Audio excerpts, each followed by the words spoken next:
Hey, welcome back to another glorious episode of Exit the Norm. I'll be your host, Just Jeff.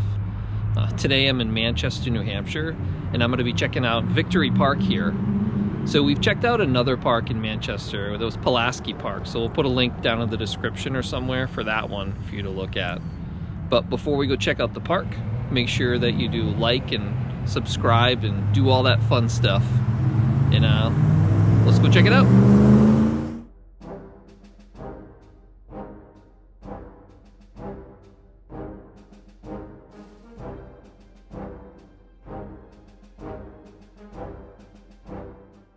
Situated between Pine, Chestnut, Concord, and Amherst Street here in Manchester, Victory Park is a special section of the city with a deep-rooted history. In fact, it was listed on the National Register of Historic Places in 1996 and truly deserves this honor.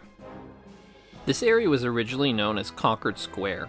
It was one of three common areas that the Amoskeag Manufacturing Company included in its 1838 plan of the city. This one was to be used for recreation. The area went through various transformations over the years until it was eventually sold to the city of Manchester for $1, with the intention of making it a pleasure ground for the recreation, exercise, and health of its citizenry. The city was not allowed to build any buildings or any roads on the land, and was also required to remove crops and plant some grass here.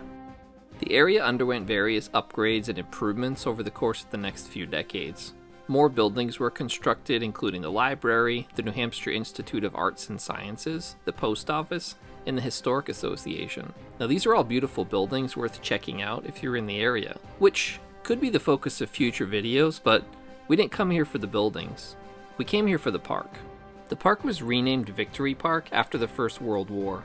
The focal point here is the Winged Victory Monument erected in 1929 and designed by Manchester resident Lucien Hippolyte Gosselin.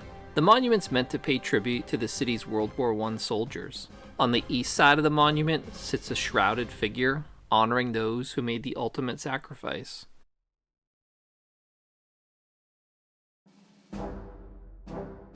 On the west side, there's the mythical figure of Columbia, flanked by a soldier and a sailor representing the Army and the Navy. And resting on top of the 43-foot-high obelisk are 4 eagles supporting Winged Victory, who's standing on a sphere representing the world. She's holding the American flag and a laurel crown of victory. It's quite spectacular. Now, Gosselin also designed a number of other significant monuments around the city. Do you know which ones? Let us know down in the comments. Also here in the park is an area dedicated to a lifelong resident of Manchester, Renny Gagnon. Now, this section was dedicated in 1995 because Gagnon was believed to be one of the 6 Marines who helped hoist the American flag on Mount Suribachi in Iwo Jima on February 23rd of 1945, as seen in the iconic photo captured by photographer Joe Rosenthal. For 70 years, it was believed that Gagnon was one of these soldiers, but after looking over other photographs and videos taken around the same time, investigators determined that it was not Gagnon who raised the flag. In October of 2019, the Marine Corps announced that the soldier thought to be Gagnon was instead Private First Class Harold Keller. So even though Gagnon was not one of the 6 soldiers involved in the raising of the flag, he did play an important role that day.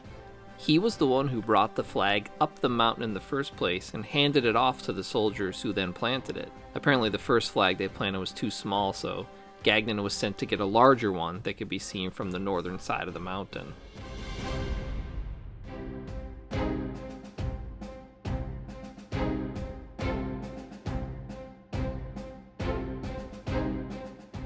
Even though Victory Park was built to honor Manchester's World War I soldiers, today it honors all soldiers who have dedicated their lives to the defense of this great nation, and for that, we thank them.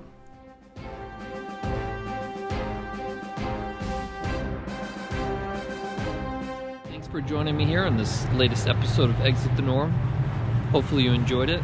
If you haven't already liked and subscribed to us, please do that. And if you know somebody who served in the military, make sure you take a moment and thank them for their service. We'll see you in the next one. Take it easy.